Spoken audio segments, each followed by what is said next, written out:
저는 낡은 소파에 몸을 깊이 파묻은 채 잔뜩 구겨진 편지 봉투를 펼쳐 들고 있었어요.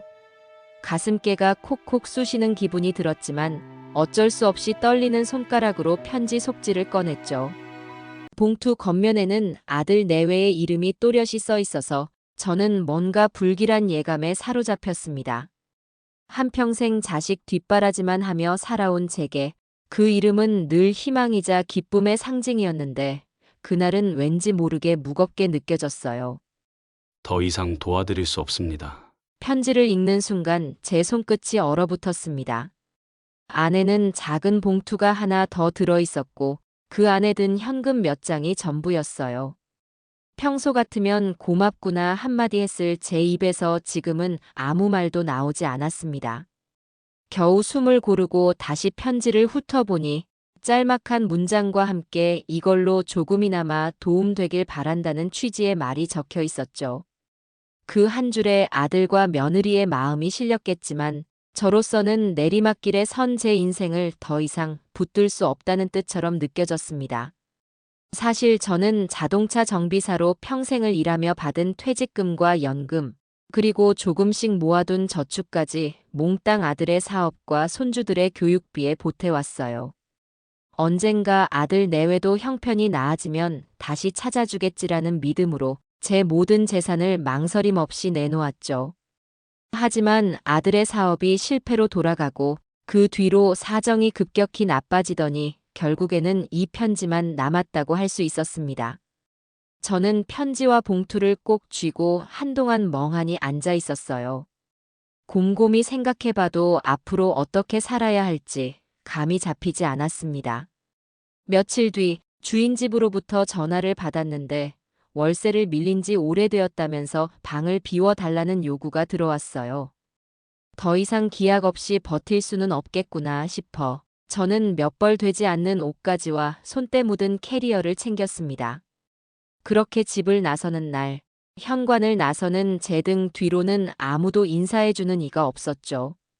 짐을 나르던 중 과거의 가족들과 함께 웃고 떠들던 추억이 갑작스레 스쳐갔습니다. 하지만 다시 돌아갈 수 없는 시간이라는 걸 잘 알기에 할 수 있는 건 묵묵히 발걸음을 옮기는 것뿐이었어요. 거리로 나오자 이른 겨울 바람이 옷깃 사이로 파고들어 뼈를 시리게 만들었어요. 저는 한 손으로 캐리어를 끌고 다른 손으로는 낡은 코트를 여미며 발길을 옮겼죠. 갈 곳이 없으니 일단 근처 공원 벤치에 앉았는데 의외로 그곳에도 저처럼 지낼 곳을 잃은 사람들이 몇 명 있었어요. 모두 말없이 바닥만 내려다보고 있기에 서로 말을 붙이기조차 어색했습니다. 저도 한동안 아무 말 없이 벤치에 앉아 지나가는 사람들의 발걸음만 멍하니 쳐다보고 있었어요. 저녁이 되어 날이 어두워지자 강추위가 본격적으로 찾아왔습니다. 벤치 위에 오래 앉아 있자니 등까지 시려와 도무지 버틸 수가 없었어요. 결국 가까운 지하철역으로 몸을 옮겼습니다. 대합실 한편에 앉아 잠시 눈을 붙여보려 했지만 역무원과 경비원의 눈치를 봐야 했습니다. 그분들도 규정상 노숙자를 오래 머무르게 둘 수 없다는 걸 저도 알고 있었지만 제 입장에서는 아무리 사정을 설명해도 마땅히 받아줄 상황이 아니었어요. 결국 몇 시간 지나지 않아 다시 밖으로 나와야 했습니다. 그 뒤로는 24시간 패스트푸드점을 전전하며 겨우 몸을 녹이는 시간을 벌기도 했어요. 하지만 직원들이 가끔 저를 쳐다볼 때면 마치 눈에 띄지 않으려는 듯 조심조심 몸을 움츠려야 했습니다. 주문도 하지 않고 앉아 있기만 하니 보는 이들도 불편하겠죠. 하루는 꽤 오랜 시간 자리에 앉아 있었더니 직원이 조심스럽게 다가와 물었습니다. 식사 주문은 안 하시나요? 거기에 대답도 제대로 못하고 더 이상 머무를 수 없어 나왔어요. 밖으로 나오자 쓸쓸한 바람이 다가오는데 그때 제 자신이 한없이 작아 보이기도 했습니다. 비가 내리는 날에는 상황이 더 악화됐습니다. 어딘가 처마 밑을 찾아 몸을 추스르고 싶었지만 쉴 만한 곳은 이미 다른 이들이 차지하고 있거나 경비원이 구역을 순찰하고 있었어요. 한 번은 폭우가 쏟아지던 늦은 밤, 건물 외벽에 아슬아슬하게 서 있다가 경비원에게 쫓겨난 적도 있습니다. 여기 계시면 곤란합니다. 틀린 말은 아니었지만 저로서는 참으로 서럽고도 쓰라린 순간이었어요. 가진 돈도 없고 몸은 여기저기 쑤시고 가족에게 돌아갈 방법도 없다고 느끼니 한없이 무기력해졌습니다.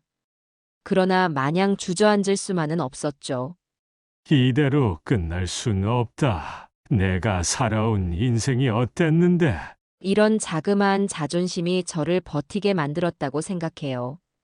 하루하루가 고비였지만 그래도 아침이 되면 다시 눈을 뜨고 저 자신을 추스르고자 애썼습니다.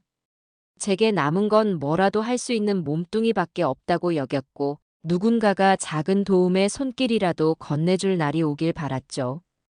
그 바람이 사치처럼 느껴졌지만 진득하게 하루를 견뎌보는 것 외엔 선택지가 없었거든요. 그러던 어느 날이었습니다. 이제 제 인생에 큰 변화가 찾아오리라고는 꿈도 꾸지 못했지만 작은 희망의 불씨가 서서히 다가오고 있던 시기였죠. 비가 부슬부슬 내리던 아침, 저는 굶주린 배를 움켜쥐며 동네 패스트푸드점 안으로 들어갔어요. 어차피 주문할 돈이 없으니 그저 잠시 비를 피하고 몸을 녹이고 싶었죠. 매장 안은 출근 전 간단히 식사하는 사람들로 붐볐고 저는 매장 한켠 구석진 자리에 조심스레 앉았습니다. 처음엔 비닐봉지에 들어있던 제 낡은 옷가지를 정리하는 척했지만 배에서 꼬르륵 소리가 점점 크게 났어요. 목이 타들어가는 느낌까지 들어서 주변 테이블을 힐끗 보았죠. 누군가가 남기고 간 햄버거가 눈에 띄었고 저는 결국 자존심이며 뭐며 잠시 내려놓고 다가갔습니다. 버려진 햄버거를 집어들고 한 입 베어 무는 순간 저도 모르게 창피함과 감사함이 뒤섞인 복잡한 감정이 찾아왔어요. 하지만 배고픔이 워낙 컸기에 다른 것들을 잊고 허겁지겁 먹게 되더군요. 그때였습니다.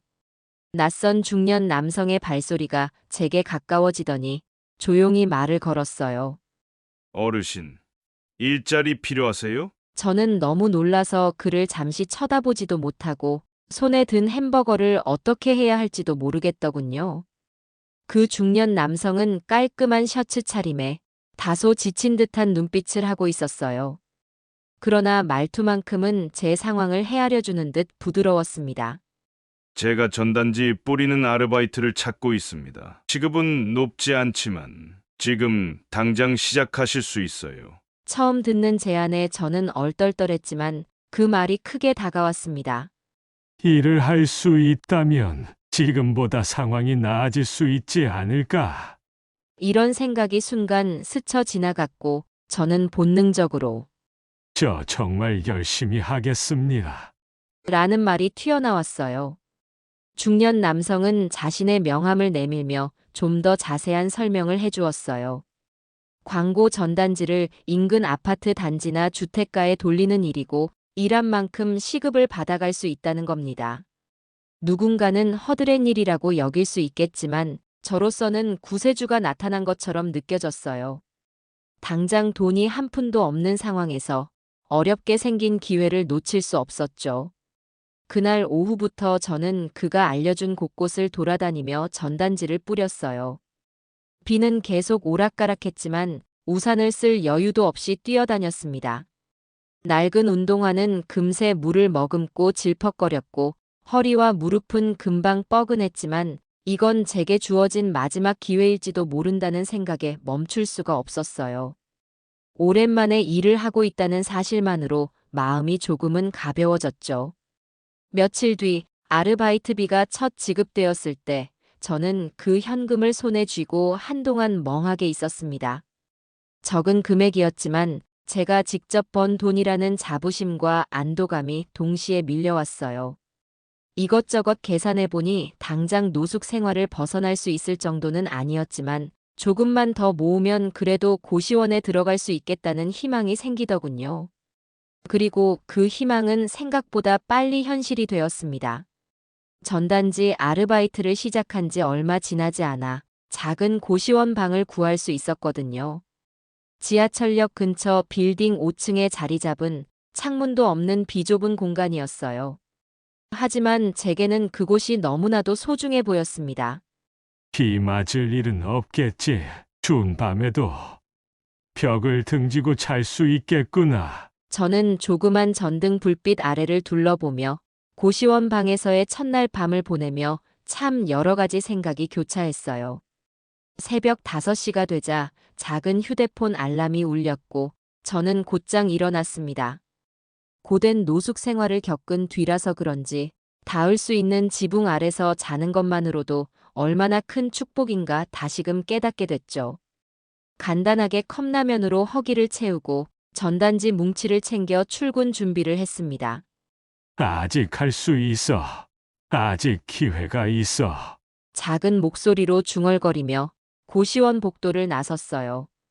그날부터 매일 저는 새벽같이 일어나서 각 지역 아파트 단지를 돌며 전단지를 배포하는 일을 계속했어요. 처음엔 걸음이 너무 느려서 시간 안에 전단지를 다 돌릴 수 있을까 걱정됐지만 그래도 어떻게든 버텼죠. 비바람 부는 날에는 우산을 쓰고도 전단지가 젖어 곤란을 겪기도 했고 눈이 쌓인 날에는 발이 미끄러져 넘어지는 바람에 며칠간 허리를 제대로 펴지 못하기도 했습니다. 그래도 포기하고 싶은 생각은 들지 않았어요. 하루하루 손에 쥐는 작은 돈이지만 그 돈으로 식사를 하고 방세를 낼 수 있다는 사실이 제겐 커다란 힘이 되었습니다. 그렇게 시간이 흐르며 저는 점차 이 일을 제 몫으로 익혀갔어요.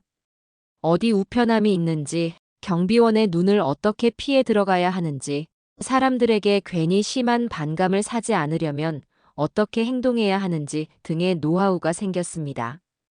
틈나는 대로 다른 전단지, 배포 직원들과도 정보를 주고받으며 몸은 고되지만 마음만은 꽤 단단해진 느낌이 들었어요. 괜찮아. 아직 늦지 않았어. 심야에 고시원 침대에 누우면 제 스스로를 다독이며 조금씩 잠에 들곤 했어요. 그렇게 외롭고 힘겨운 날들을 버티던 중 어느 날 문득 새로운 배포 지역이 주어졌다는 연락을 받았습니다.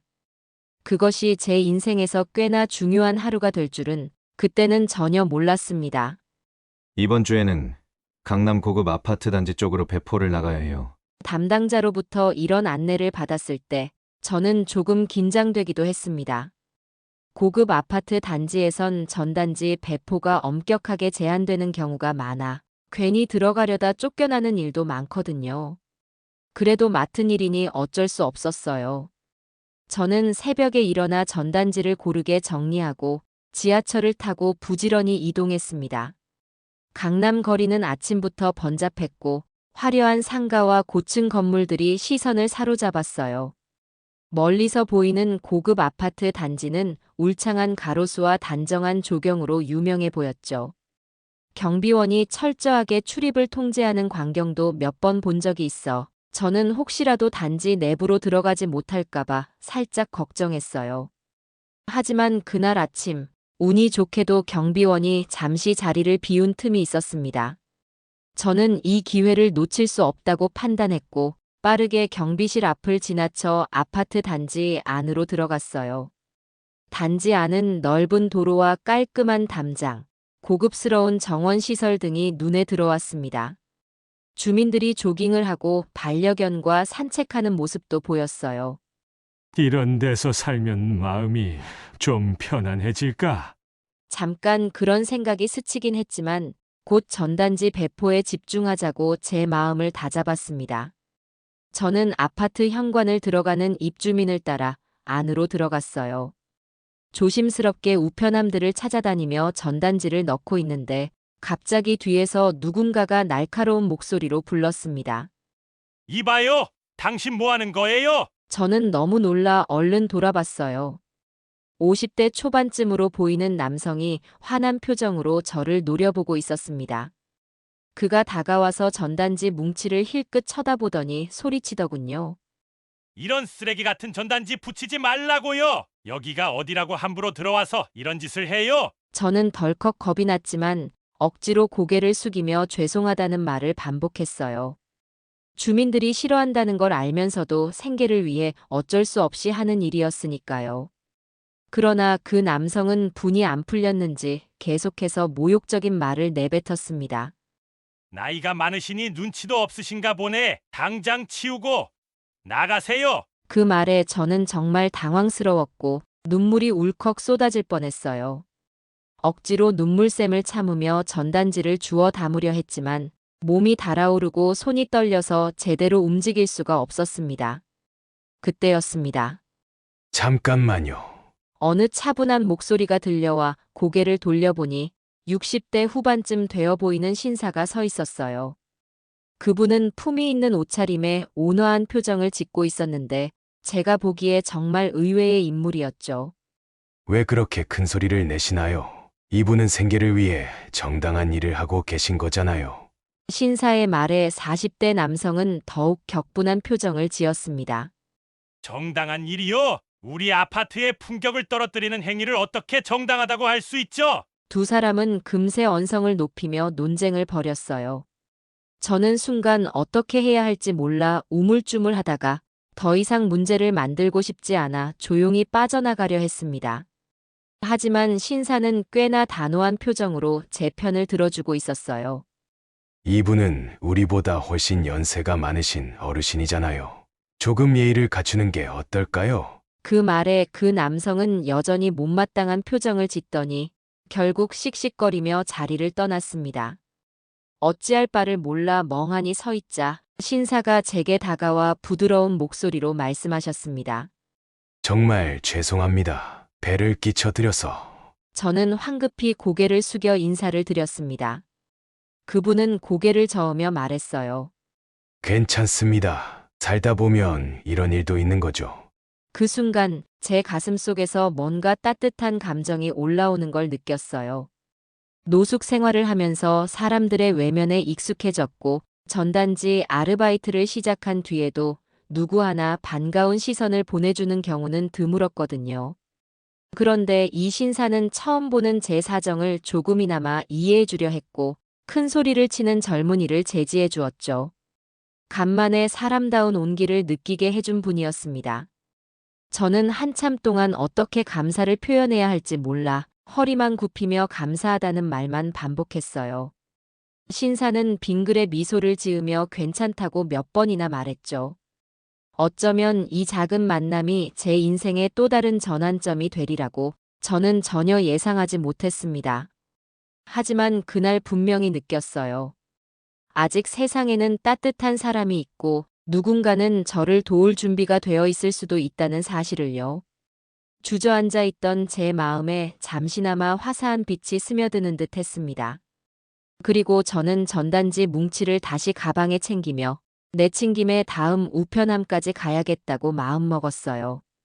여기서 주저앉지 말자고 다시 다짐했죠. 그렇게 어쩌면 우연으로 찾아온 인연이 앞으로 어떻게 흘러갈지 저는 아직 알지 못했지만 적어도 그날은 작은 희망 한 조각을 품고 단지를 빠져나왔습니다. 저는 아파트 단지를 나오고 나서도 한동안 그 신사를 떠올렸어요. 낯선 사람을 위해 앞장서주는 모습이 인상 깊었고 동시에 조금은 신기하기도 했죠. 전단지 가방을 맨 채로 한숨을 내쉬며 골목길을 걷다가 문득 뒤에서 발자국 소리가 들려 돌아봤습니다. 거기에는 아까 그 신사가 서 있었어요. 어르신, 점심 식사하셨어요? 제가 근처에 괜찮은 식당을 알고 있는데 함께 하시겠어요? 그분은 아주 편안한 목소리였지만 저는 순간 어떻게 대답해야 할지 망설였어요. 낯선 사람을 쉽게 믿어도 되는 건가 싶기도 했고 점심을 사준다는 말 자체가 부담스럽기도 했죠. 하지만 거절하기엔 이미 배가 몹시 고팠고 무엇보다 조금 전 저를 도와준 은인이라는 사실이 떠올라서 결국 고개를 끄덕이게 됐습니다. 그렇게 뒤따라가 보니 아파트 단지 옆 대로변으로 나오면 곧장 보이는 소박한 한식당이 있었습니다. 유리문을 열고 들어서니 따끈따끈한 국물 냄새와 함께 밥 짓는 소리가 귀에 들려왔어요. 허기진 몸에는 그 냄새가 참으로 달게 느껴졌습니다. 식당 내부는 오래된 목재 테이블 몇 개가 놓여 있었고 벽에는 사장님이 직접 써붙인 메뉴판이 큼지막하게 붙어 있었어요. 점심시간이라 그런지 손님들이 꽤 있었는데 카운터 앞에는 소탈해 보이는 중년 부부가 분주히 일하고 계셨습니다.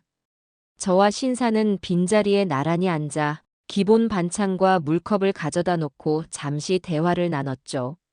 어르신, 저는 박성우라고 합니다. 아까 그분 때문에 많이 놀라셨죠? 저는 의자에 앉으면서도 아직 긴장감이 가시지 않아 조심스럽게 웃으며 대답했어요. 괜찮습니다. 그저 조금 당황했을 뿐이에요. 사실 아까의 상황이 머릿속에서 계속 맴돌고 있었고 신세를 지게 된 것 같아 송구스러운 마음이 컸어요. 하지만 박성호 씨는 저를 살펴보며 부드럽게 웃었죠. 제가 보기엔 어르신께서 잘못하신 건 없는 것 같아요. 단지 전단지 배포 일이 이 동네 이미지에 맞지 않는다고 생각하는 주민들도 있는 것뿐이죠. 그 말에 저는 잠시 눈을 내리깔았어요. 사실 이 일도 쉽지 않은 선택이었거든요. 노숙 생활을 벗어나기 위한 방법이었지만 매번 이런 시선을 감수해야 한다는 게 생각보다 버겁기도 했습니다. 이윽고 사장님이 고등어 조림과 뜨끈한 국밥을 차려주셨고 반찬 접시가 테이블 위를 가득 채웠어요. 밥 냄새와 따뜻한 김이 피어오르는 걸 보니 저도 모르게 침이 고였죠. 간만에 제대로 된 식사를 하게 되니 입안 가득 감동이 번지기도 했습니다.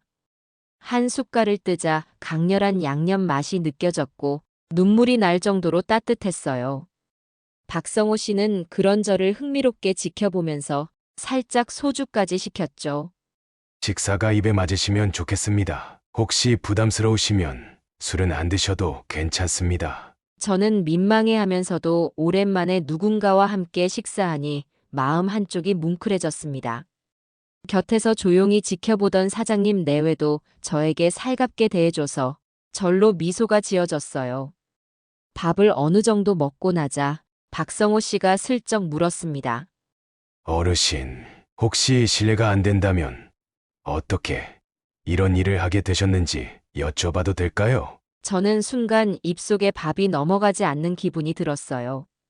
왜냐하면 제 처지를 설명하려면 아들 이야기도 꺼내야 했고 또 그 과정을 말하다 보면 감정이 복받칠까 두려웠거든요. 하지만 이미 여기까지 이야기가 진행됐으니 솔직하게 털어놓는 게 맞겠다는 생각이 들었죠. 술잔에 소주가 따라지자 저도 모르게 한 모금 마시며 속을 달랬습니다. 그제야 슬슬 제 과거를 풀어내기 시작했어요. 어떻게 자동차 정비사로 평생을 일했고 아들을 대학에 보내기 위해 맞벌이까지 감수하며 열심히 살아왔는지부터 아들의 사업이 무너져 저 또한 모든 재산을 잃게 된 과정까지 말이죠. 그리고 결국 아들 내외에게조차 버림받아 거리로 나오게 됐다는 사실도 숨김없이 전했습니다. 평생 성실하게 일하며 살아왔는데 결국 이렇게 되더군요. 손자 교육비까지 대주면서 아들에게 모든 걸 내줬는데 돌아온 건 빈 지갑과 막막한 날들이었어요. 그 말을 하면서도 괜한 속내를 털어놓고 있나 싶어 마음이 복잡했어요. 하지만 박성호 씨는 제 이야기를 묵묵히 들어주었습니다. 어느새 그는 젓가락도 내려놓고 저를 향해 눈을 마주친 채 고개를 끄덕이는 동작만 반복했어요. 참 많은 일을 겪으셨네요. 그 연세에 이렇게 고생하시는 모습이 정말 안타깝습니다. 그 말을 듣자 순간 울컥하는 감정이 올라왔어요. 길에서 만나는 사람들은 대부분 저를 피하거나 왜 저렇게 됐지? 라는 시선으로만 바라봤지 저를 이해해 주려는 이는 없었거든요. 하지만 낯선 신사가 이렇게 제 과거와 상황을 진지하게 들어주니 아직 세상은 살만한 곳일지도 모른다는 생각이 스쳤습니다. 식당 안은 어느새 점심 손님들로 가득 찼고 사장님 내외는 분주히 움직이느라 땀을 뻘뻘 흘리고 있었어요. 저는 박성호 씨와 나란히 앉아 조용히 식사를 마저 하면서 머릿속이 좀 복잡해졌습니다. 이분이 나한테 왜 이렇게 친절한 걸까? 혹시 무슨 이유가 있는 건 아닐까? 하지만 지금 당장 그를 의심할 이유는 없었고 오히려 이렇게 한 끼 따뜻한 식사를 대접받는 일 자체가 제게 큰 위안이 되었어요. 조금 전까지 쫓겨날 뻔했던 아파트 단지 앞 장면이 아득하게 느껴질 정도로 식당 안 분위기는 평온했습니다. 장맛이 듬뿍 배인 고등어 조림 양념을 밥에 비벼 먹을 때마다 오랜만에 그래도 살만하다는 생각이 마음 안에서 몽글몽글 피어났어요.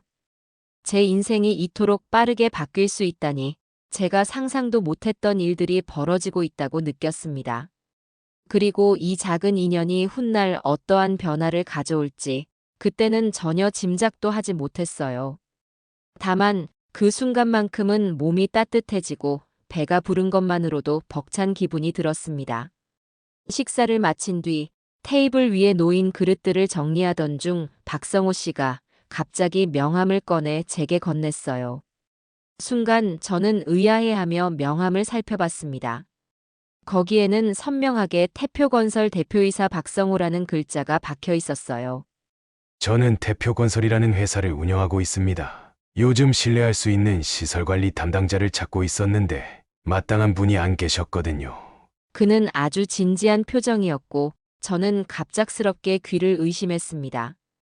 왜냐하면 건설회사 대표이사라는 직책을 가진 분이 저 같은 노숙자 출신 전단지 아르바이트생에게 무슨 제안을 할 리가 없다고 생각했거든요. 그런데 그의 다음 말은 더 놀라웠습니다.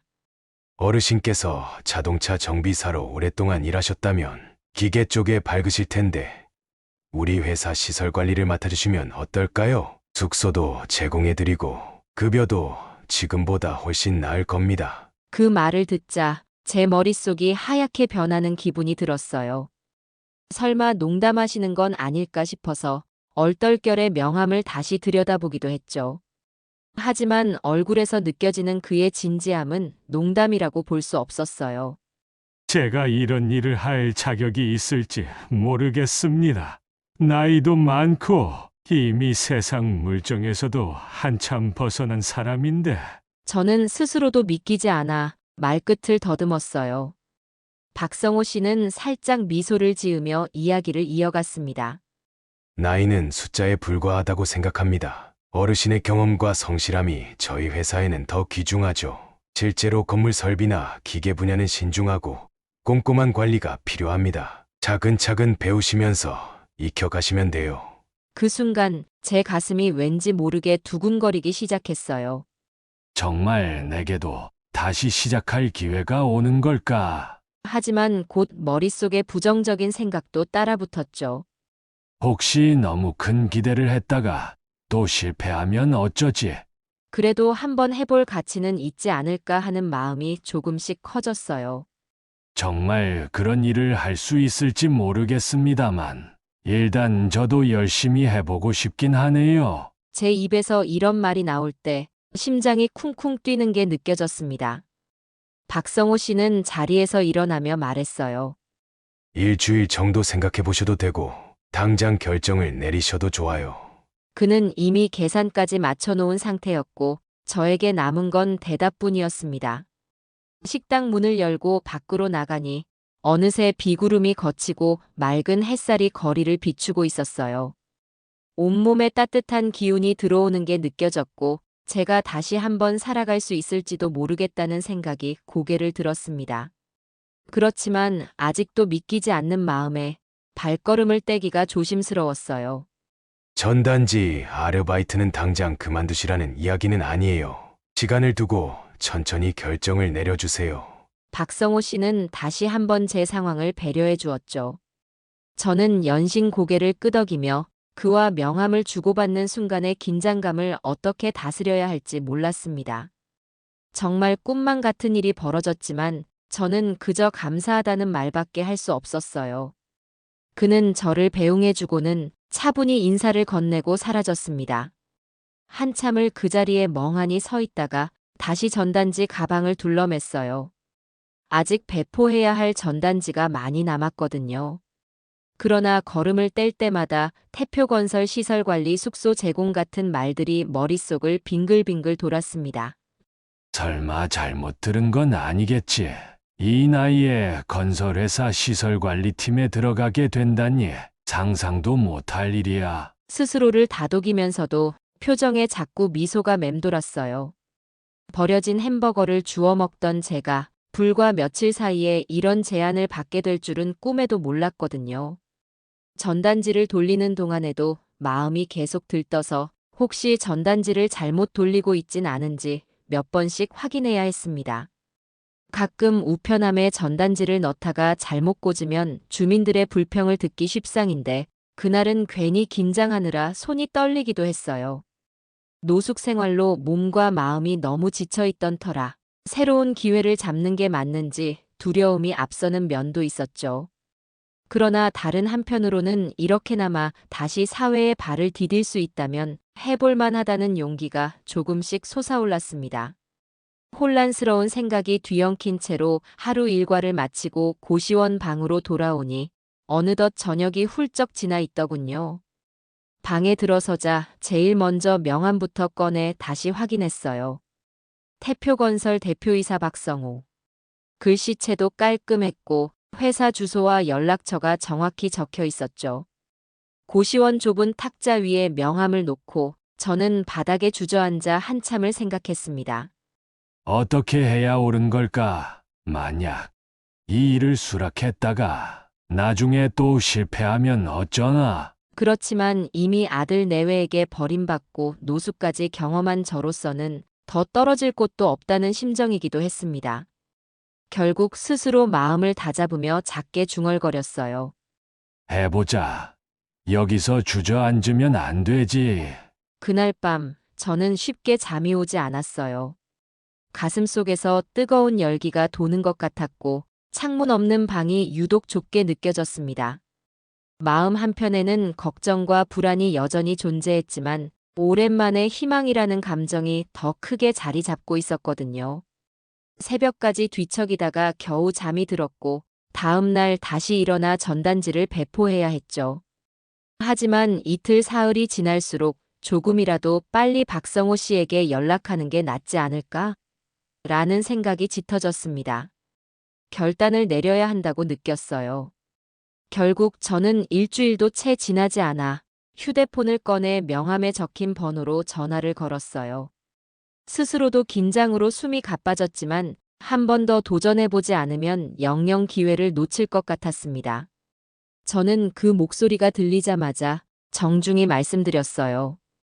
아직도 시설관리 담당자가 필요하시다면 제가 해보겠습니다. 박성호 씨는 반색하며 언제든 편한 날 본사로 들르라 했습니다.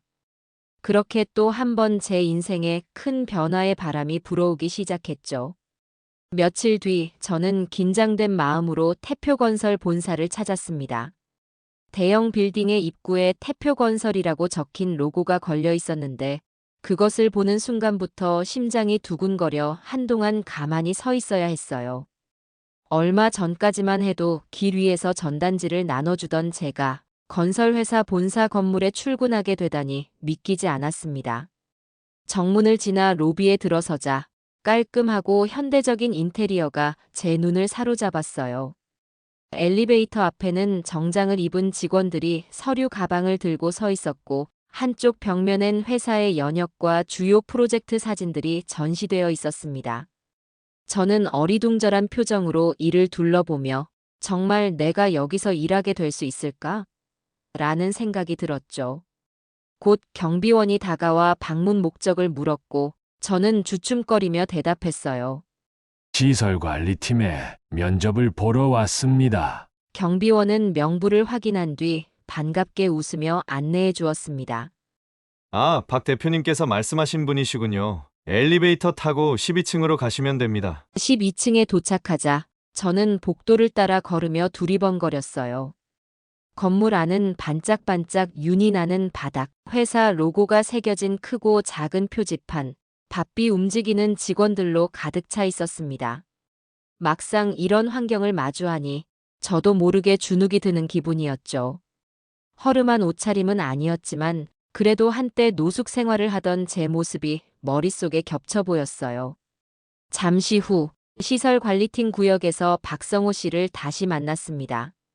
그는 반갑게 손을 흔들며 직접 사무실 구경을 시켜주었어요.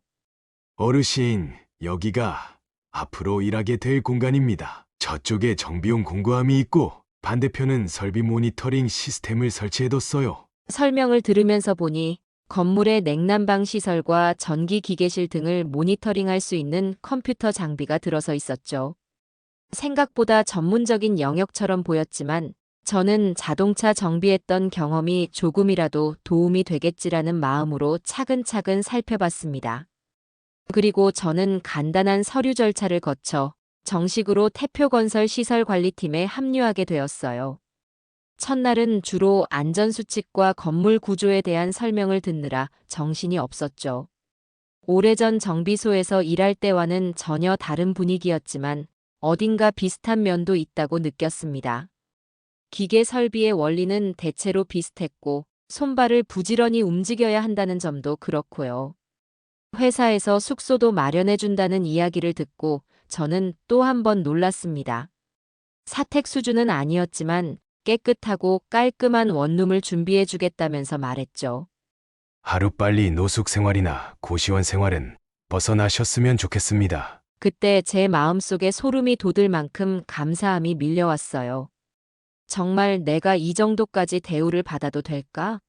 라는 생각이 머릿속을 떠나지 않았지만 아무튼 기회가 주어진 만큼 열심히 해야겠다고 다시금 결심했어요. 며칠 뒤 이삿짐이라고 할 것도 없는 몇 벌 옷과 소지품을 챙겨 회사가 제공한 원룸으로 들어가게 됐죠. 방은 작았지만 햇빛이 드는 창문이 있었고 작은 싱크대와 깔끔한 침대가 놓여 있었어요. 고시원에서 나올 때는 아쉬움이 없다고 생각했는데 막상 제대로 된 방에 들어서니 이게 얼마나 소중한 것인지 새삼 느껴졌습니다. 이제는 다시 거리에서 헤매지 않아도 되겠구나라는 안도감이 저를 한껏 가볍게 만들었어요. 다음 날부터 본격적인 업무에 투입된 저는 건물 구석구석을 둘러보며 각종 설비 점검을 익혔습니다. 처음에는 이곳저곳 모르는 부분이 많아 시행착오도 겪었지만 같은 시설관리팀 선후배들이 많이 도와줬어요. 저보다 훨씬 젊은 직원들도 있었는데 그들은 장비 작동법을 상세히 알려주곤 했습니다. 김 선생님이 자동차 정비 경력자라면 훨씬 낫죠. 어느 날은 오래된 냉방 시스템이 고장나 사무실 전체가 덥고 습한 공기로 가득 찬 적이 있었어요. 팀원들이 아무리 고쳐보려 해도 해결되지 않아 난감해했죠. 그 상황에서 저는 예전에 정비소에서 기계 장치를 고쳐본 경험을 떠올리며 직접 시스템 내부를 하나하나 분해해 봤습니다. 결국 문제를 찾아 부품을 교체하고 임시로 배선을 조정해 당장 가동될 수 있도록 조치했어요. 덕분에 회사는 더 큰 비용을 들이지 않고도 해당 문제를 바로잡을 수 있었습니다. 그 일이 있고 나서 박성호 씨가 저를 칭찬하며 다른 직원들에게도 김 선생님은 오래된 기계를 다룰 줄 아시는 분이라고 자랑처럼 이야기하더군요. 점차 회사에서도 제 성실함을 인정하기 시작했고 작은 일이라도 꼼꼼히 해결해 나간다는 평판이 쌓였어요. 저는 매일 아침 일찍 건물 곳곳을 순찰하고 점심시간 전후에도 기계실에 들러 혹시 이상 징후가 없는지 살폈습니다. 장비와 설비에 대한 점검 일지를 꼼꼼히 적어두는 습관도 들였죠. 그렇게 몇 달이 지나자 다른 직원들은 저를 만수 어르신 대신 만수 선생님이라 부르며 존중해줬습니다. 그리고 6개월쯤 됐을 때 저는 깜짝 놀랄 만한 소식을 들었어요. 시설관리팀 내부에서 팀장 자리를 새로 뽑게 되었고 여러 후보 중에서 회사 임원진이 저를 추천했다는 겁니다. 제가 어떻게 팀장을... 저는 당연히 손사래를 쳤지만 주위에서 설득해줬어요. 그동안 보여주신 실력과 책임감이면 충분합니다. 결국 저는 시설관리팀 팀장직을 맡게 됐습니다. 나이 많은 사람이긴 했지만 그만큼 인생 경험이 풍부하다는 점이 팀원들에게 좋게 작용했던 것 같아요.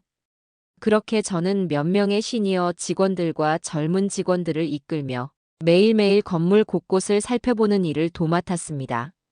언제부턴가 회사 복도를 지날 때마다 팀장님 안녕하세요. 라는 인사를 받는 게 조금 어색하면서도 기분이 좋았어요. 팀장이 되고 나자 박성호 씨는 저를 더 적극적으로 지원해 주었어요.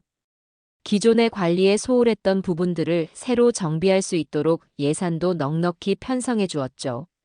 저는 예산을 어디에 어떻게 써야 하는지 고민하다가 건물 외부 계단과 옥상 통로 등의 안전시설물을 보강하는 데 먼저 투자했어요. 얼마 전 한 건물에서 화재가 발생했다는 뉴스를 받고 노후 시설을 그냥 방치할 순 없다는 생각이 들었거든요. 제 손길이 닿은 곳들이 점차 개선되어 가는 모습을 볼 때마다 저는 마치 다시 젊어진 기분이 들었습니다. 아마도 오랜 시간 노숙 생활을 하면서 잃어버렸던 일하는 보람과 소속감을 되찾는 과정이었던 것 같아요. 한편 같은 처지라 할 만한 노인분들이 회사에 새로 들어오기도 했습니다. 박성호 씨가 노인 일자리에 관심을 갖고 여러 채용을 늘리기로 했거든요. 그분들 중에는 저처럼 노숙 경험이 있는 분도 있었고 단순히 은퇴 이후 생활고에 시달리던 분도 계셨어요. 저는 그분들을 팀원으로 받아들이며 차근차근 일을 가르쳐 드렸습니다. 처음에는 서툴러 힘들어 하시다가도 점차 적응해 가면서 모두에게 긍정적인 분위기가 형성되었어요.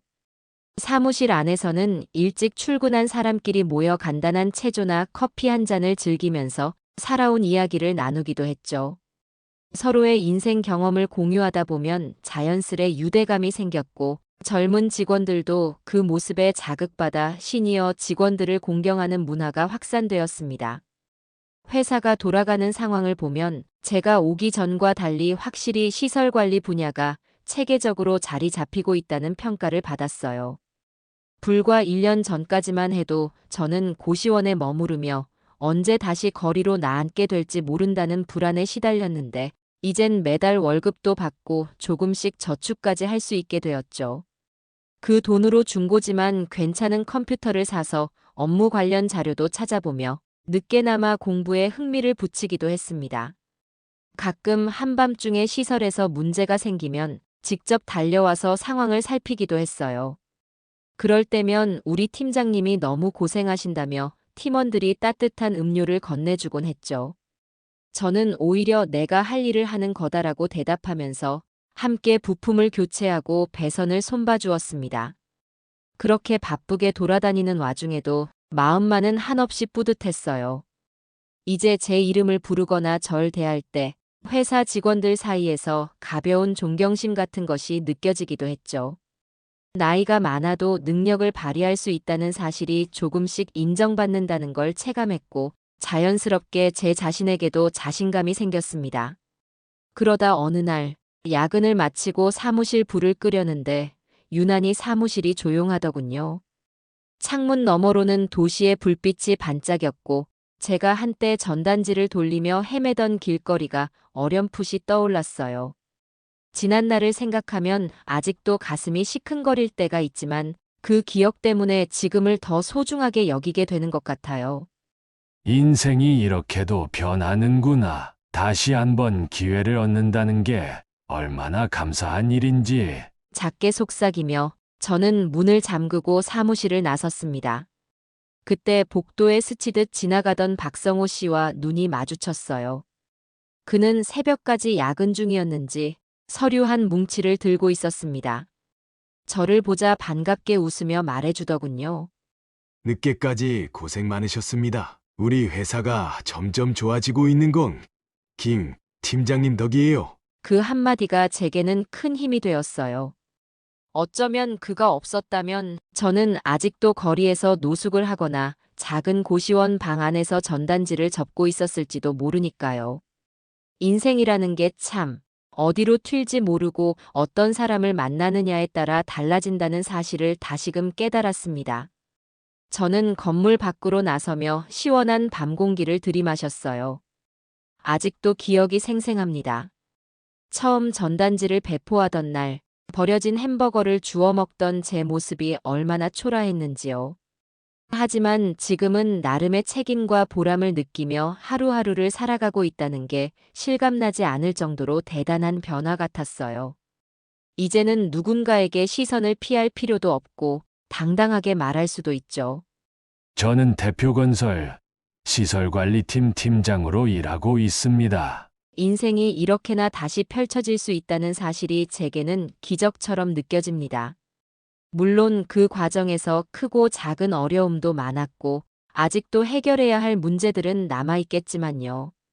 그래도 저는 포기하지 않고 또 한 걸음씩 나아갈 준비가 되어 있다고 생각합니다. 이제 혼자가 아니라 함께 발맞춰 걸어가는 동료와 믿을 만한 회사가 있으니까요. 오늘도 회사 건물을 나서며 뒤를 돌아봤습니다. 고층 빌딩의 불이 하나둘씩 꺼지고 있었지만 어느 창문에서는 늦은 시간까지 일하는 직원의 그림자가 보였어요.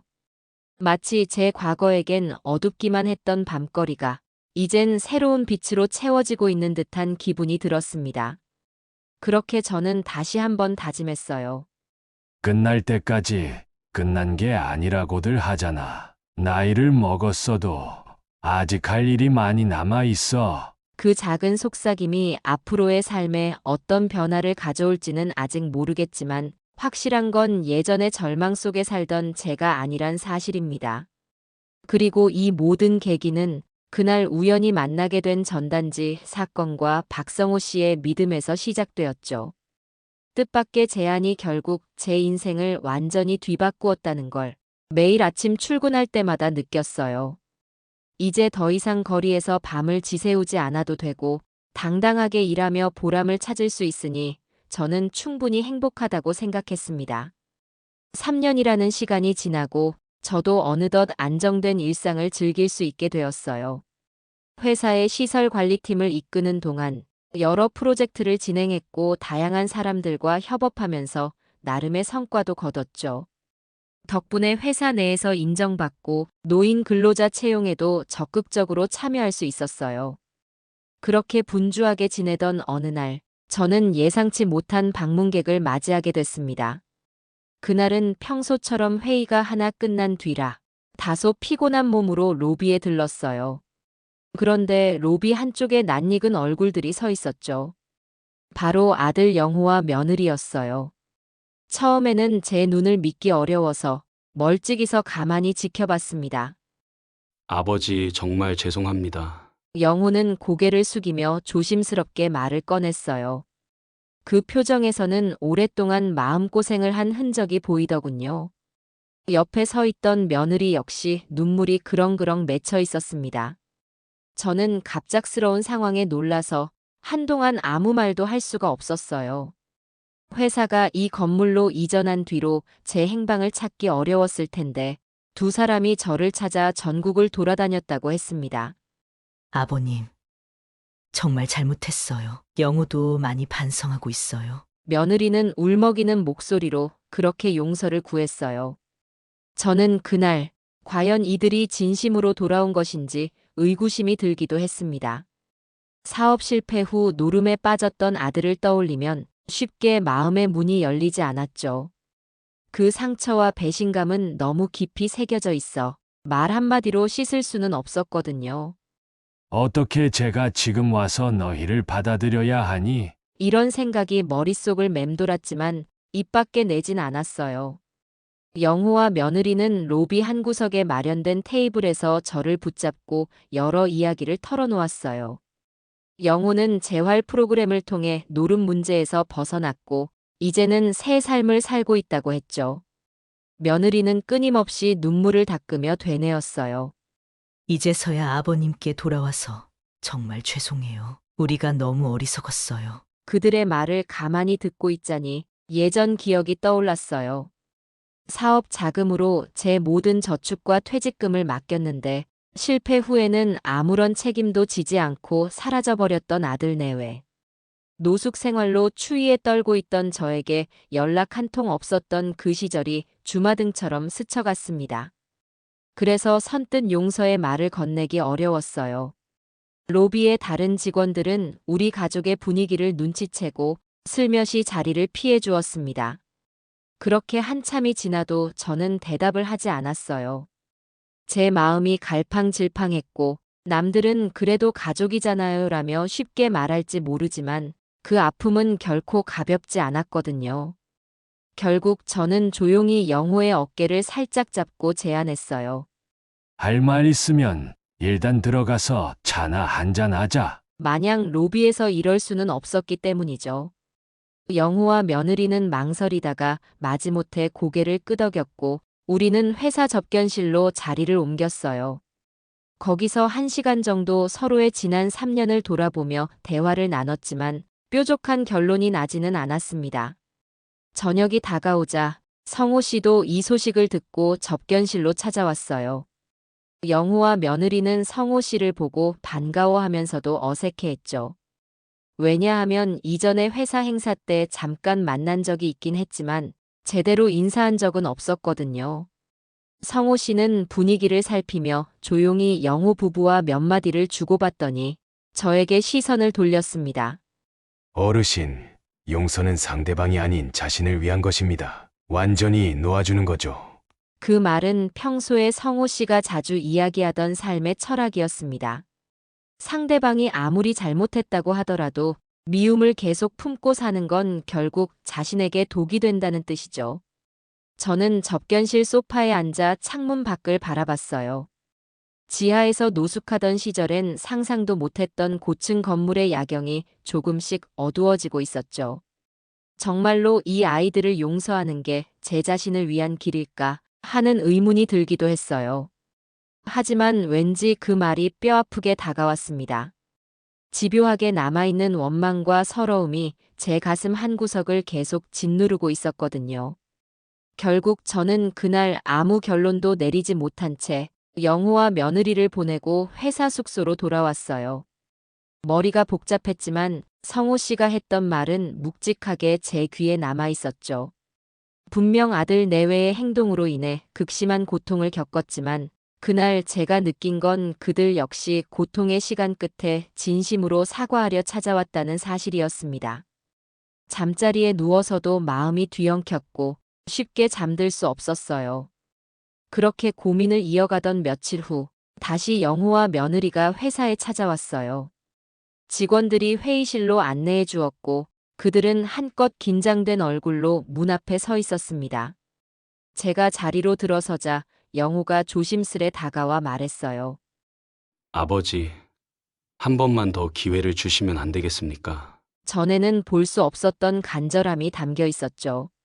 며느리 역시 고개를 숙이며 떨리는 목소리로 말했어요.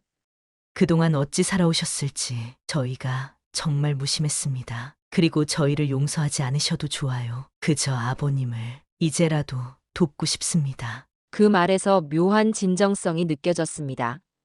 저는 한참 동안 침묵을 지켰고 영호 부부는 아무 말 없이 제 얼굴만 바라봤어요. 그리고 한 번 더 성호 씨의 이야기가 떠올랐습니다. 용서는 상대방이 아닌 자신을 위한 것. 완전히 놓아주는 거죠. 저는 천천히 숨을 들이마시고 그들을 마주봤어요.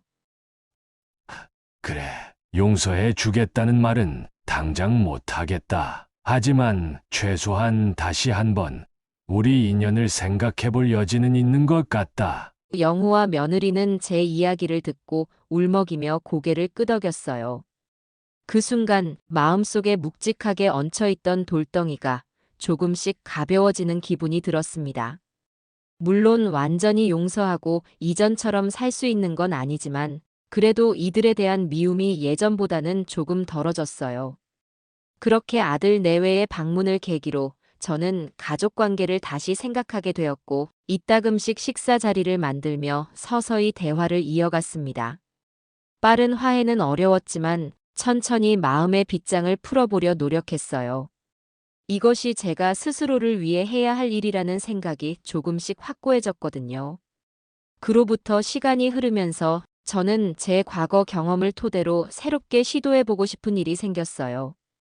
회사의 시설관리팀장으로 자리 잡은 이후에도 노인 근로자들의 처우와 취업 환경에 대한 고민은 늘 머릿속을 맴돌았죠. 젊은 시절 자동차 정비 기술을 익혀서 이 나이까지 버텼지만 저처럼 기술이 있어도 정년 후엔 갈 곳이 없어지는 경우가 허다하거든요.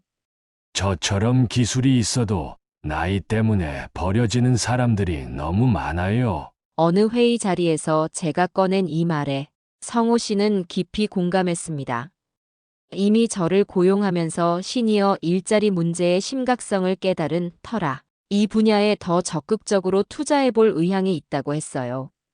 결국 고민 끝에 저와 성호 씨는 노인 일자리 창출을 위해 본격적으로 움직이기로 했습니다.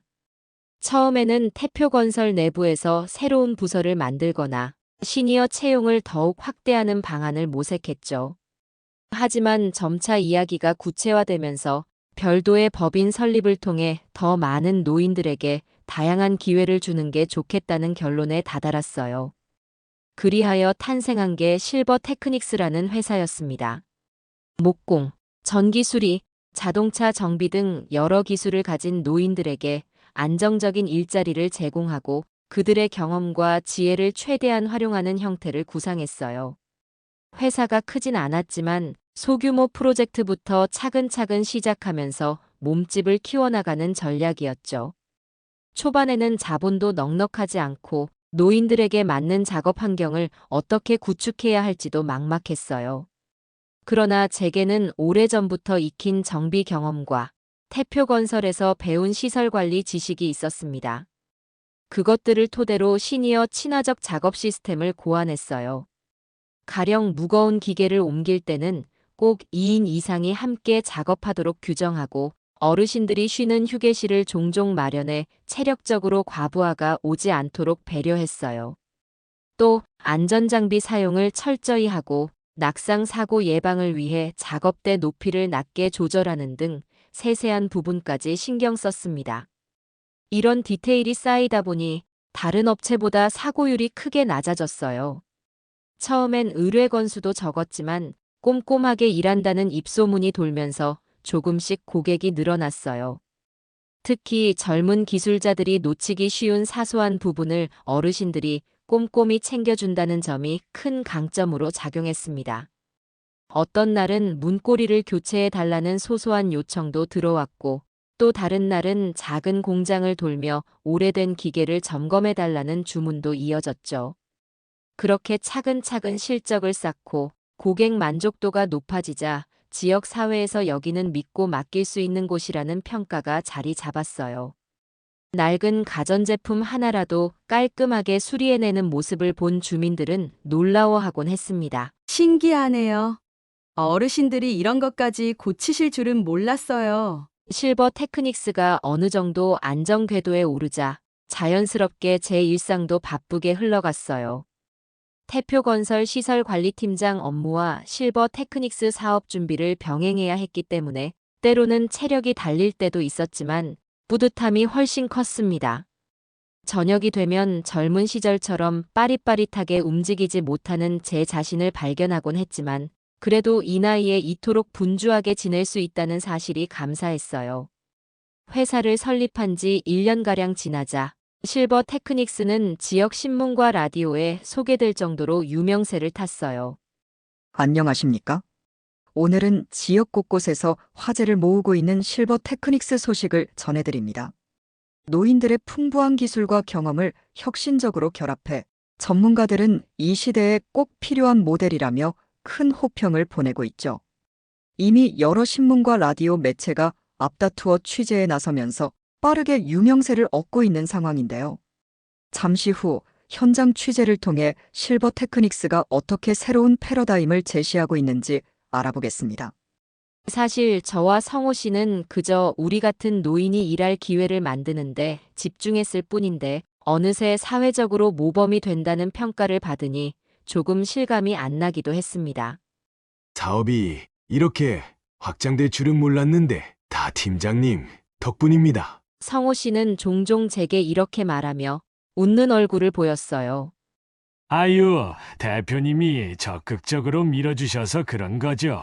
저는 겸손하게 대답했지만 속으로는 기분이 꽤 좋았어요. 한때 거리에서 전단지를 돌리며 누구의 관심도 받지 못했던 제가 이제 누군가에게 도움이 되고 있다는 사실이 큰 의욕을 안겨줬습니다. 그 사이 아들 영호와도 조금씩 관계가 회복되고 있었어요. 물론 예전처럼 한 집에 살면서 매일 얼굴을 보는 건 아니었지만 그래도 가끔씩 식사를 하며 대화를 나누고 손주들 안부도 들을 수 있게 됐죠. 영호가 과거 잘못을 회개하고 재활 프로그램을 성실히 이수했다는 걸 확인할 수 있었어요. 며느리 역시 지금은 소규모 학원을 운영하며 가정을 꾸려가고 있다고 했습니다. 아직 완전히 마음의 상처가 아문 건 아니지만 그래도 이들이 이제는 달라지려 애를 쓰고 있구나라는 걸 느낄 수 있었고 그게 저로 하여금 다시 손주들을 보고 싶은 마음을 들게 했어요. 그렇게 가족 관계도 조금씩 나아지는 가운데 실버 테크닉스는 점차 더 큰 프로젝트에 참여하며 바쁘게 돌아갔습니다. 그리하여 제 인생은 예전엔 상상도 못했던 새로운 장으로 들어선 느낌이었어요. 노년에도 이렇게 활기차게 움직이고 동시에 더 많은 노인들에게 일자리를 제공하는 일에 앞장선다는 게 저 자신도 놀라웠습니다. 한 번 실패하고 쓰러졌다고 인생이 끝나는 게 아니구나. 새로운 길이 언제든 열릴 수 있구나. 이 말이야말로 제가 몸소 체험하면서 깨달은 진리였어요. 태표건설과 실버 테크닉스의 협력 모델은 수많은 언론 매체와 기관에서 관심을 보이기 시작했어요.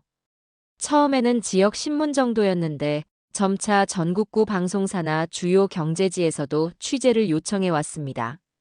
저는 그때마다 겸손하게 그저 저희가 할 일을 했을 뿐입니다 라고 말했지만 취재진들은 시니어 친화기업의 본보기라며 극찬했죠.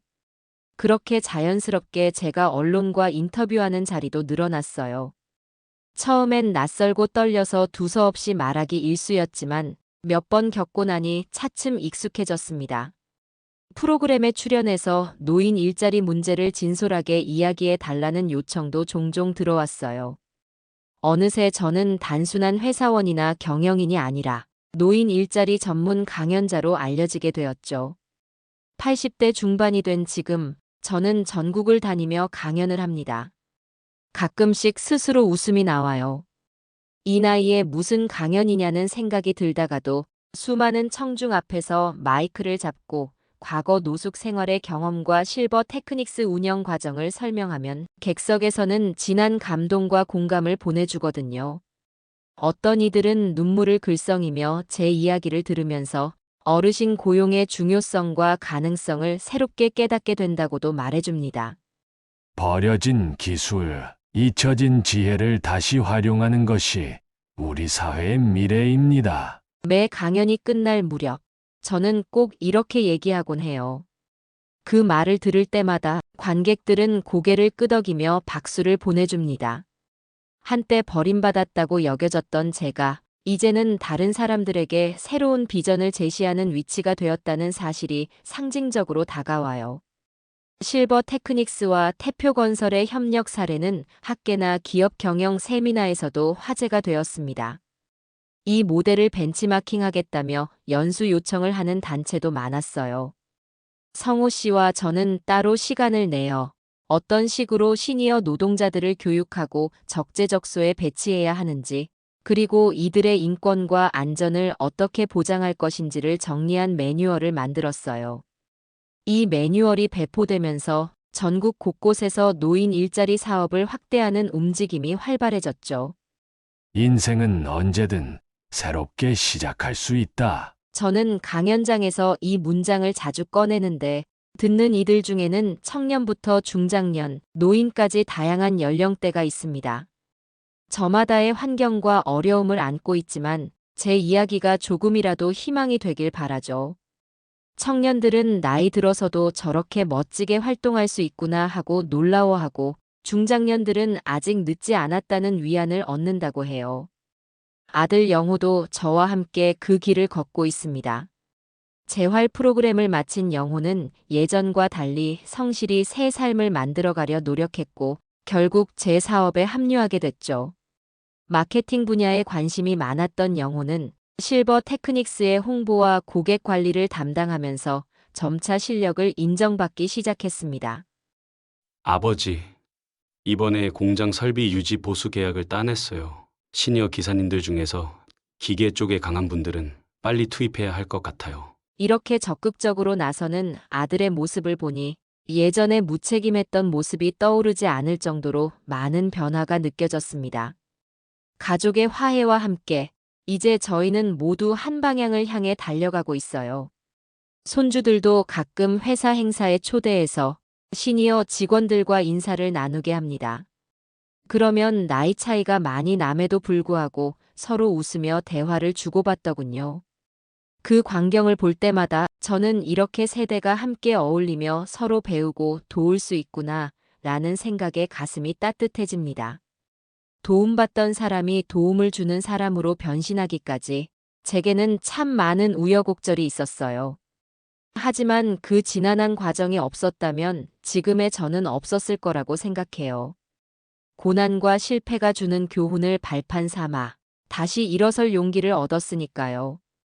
노숙 생활을 하며 세상 모든 것이 등 돌린 듯 느껴졌던 시절도 있었지만 이제 저는 누구보다도 많은 사람들을 만나고 오히려 그들과 사회적 가치를 만들어가고 있습니다. 그러니 버림받은 노인이 아니라 새로운 길을 여는 혁신가로 불릴 수 있게 됐다는 평가가 어색하면서도 기분이 좋습니다. 아직도 인생에 고민과 장애물이 없진 않아요. 그렇지만 예전처럼 이제 다 끝났다고 좌절할 생각은 추호도 없습니다.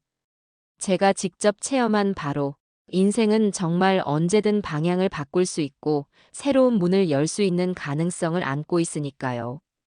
오늘도 저는 강연장에 서서 마이크를 잡아요.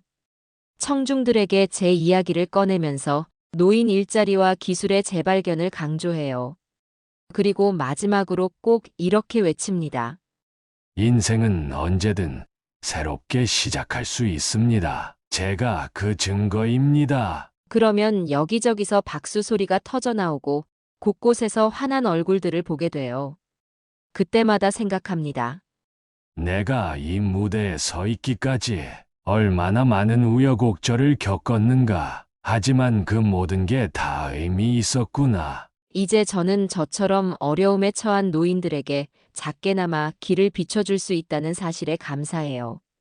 노년이 되었다고 꿈을 이뤄야 하는 건 절대 아니고 사회도 그들을 이렇게 활용할 수 있음을 보여주는 게 제 역할이니까요.